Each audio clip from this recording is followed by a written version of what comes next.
बजरंग दल कोई दल नहीं है, ये बजरंगी सेना है। कि श्री राम में काल्पनिक थे तो आधा हिंदू तो इन्होंने जगा दिया। तो आप बजरंग दल की तरफ आंख उठाकर देखना भी मत। मैं सोनू कुमार ओपन चैलेंज दे रहा हूँ आपको, अगर आपने रामायण देखी होती तो ये कदम कभी नहीं उठाते आप। खड़गे साहब मोदी जी को जहरीला सांप बता रहे थे ये। नमस्कार, बहुत बहुत स्वागत है आपका खबर दस्तक में। मैं हूं आपके साथ अभिषेक।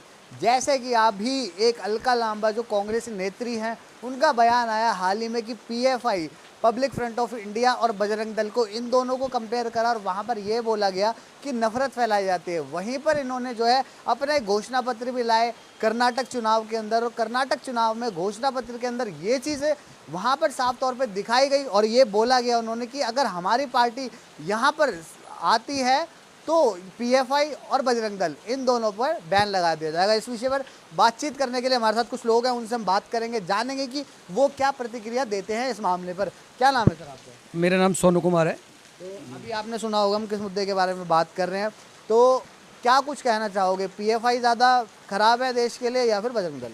देखो, पीएफआई तो सीधी सीधी एक आतंकवादी संगठन है, बिल्कुल। इसको भारत में भारतीय जनता पार्टी ने बैन भी किया हुआ है। और दूसरा मैं आपको याद दिला दूं, ये कांग्रेस जो घोषणा पत्र में जो चीज़ लेके आई है, इसके लिए मैं पूरी कांग्रेस पार्टी को हार्दिक शुभकामनाएं देना चाहता हूं। इन्होंने पूरे भारत में तो अयोध्या श्री राम मंदिर के खिलाफ जाकर कोर्ट में दलीलें दे देकर कि श्री राम में काल्पनिक थे तो आधा हिंदू तो इन्होंने जगा दिया।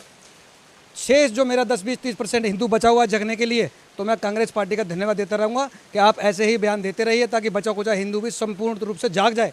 अब दूसरी बात मैं आपको बता दूँ, मैं ये कह रहे हैं बजरंग दल को बैन कर देंगे ये, तो कांग्रेस पार्टी, मैं आपको याद दिला दूं, बजरंग दल कोई दल नहीं है, ये बजरंगी सेना है। और इनके जो अन्नदाता है ना, वो है प्रभु श्री राम।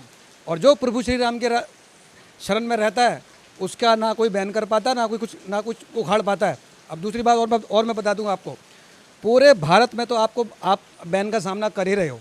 गिने चुने राज्यों में तो तुम बचे हुए हो, तो तुम बजरंग दल को क्या बैन करोगे?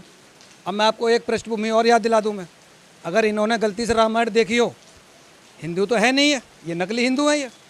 अगर आपने कांग्रेस पार्टी और कांग्रेस के कार्यकर्ताओं और दिग्गज कांग्रेस हो, मैं सोनू कुमार ओपन चैलेंज दे रहा हूँ आपको, अगर आपने रामायण देखी होती तो ये कदम कभी नहीं उठाते आप।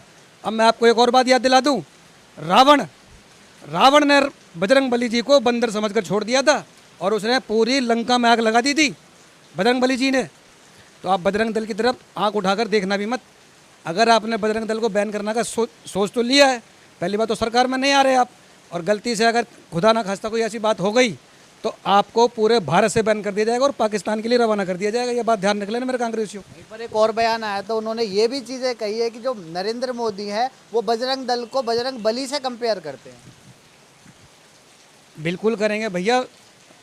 जब मैंने अपनी पहली बाइट में कह दिया, बजरंग दल कोई दल नहीं है, बजरंगी सेना है वो, प्रभु श्री राम का उन पर आशीर्वाद है। और आप अगर कांग्रेस पार्टी को याद दिला दूं तो ये औंधे पौंधे बयान तो देते ही रहते हैं ये। अभी खड़गे साहब मोदी जी को जहरीला सांप बता रहे थे ये। तो अगर ये थोड़े बहुत सनातनी होते तो इनको शायद हमारे भोले शंकर के तस्वीर नहीं याद होगी। भोले शंकर के गले में जो नाग बैठे हुए हैं ना, वो भोले शंकर के गले में विराजमान है। आप उनको जहरीला सांप बता रहे हो, तो नरेंद्र मोदी का तो कद आपने बढ़ा दिया। अब दूसरी बात मैं बताता हूँ आपको, मैं परसों तरसों सोशल मीडिया देख रहा था, वहाँ एक भूरी कुतिया ने 3-4 पिल्ले दे दिए, उसमें से काला पिट चिट्ट काला एकदम भूरी कुतिया का काला पिल्ला जब मैंने देखा तो मुझे कुछ याद आ गया। खैर चलो, अब जिसको जो याद आएगा वो बता देगा कि भूरी कुतिया का काला पिल्ला कौन है। जहरीला सांप तो तुम दूसरों को बता रहे हो, बहुत शौक है ना तुम्हें, तो भूरी कुतिया के काले पिल्ले भी होते हैं। जब जाकर नज़र मार लेना। मेरी गाड़ी में मिठाई रखी है और बारिश हो रही है, मैं सीपी भी बांट के आया हूँ मैं, जैसे ही उनका जन्मदिवस हुआ। तो कांग्रेसियों, अपनी औकात में रहना सीख लो और हिंदुओं को छेड़ो मत। जिस दिन हिंदू छेड़ जाएगा ना, आपको पूरे भारत में रहने लायक जगह नहीं मिलेगी। गिनती के राज्य बचे हैं, अपनी कुछ इज्जत बची है तो बचा लो। कर्नाटक से भी तुम्हारे पिछवाड़े पे ऐसी लात लगेगी कि तुम जिंदगी भर याद रखोगे। वहीं पर एक और बयान आया है कि पीएफआई और बजरंग दल जो है ये नफरत फैलाते हैं।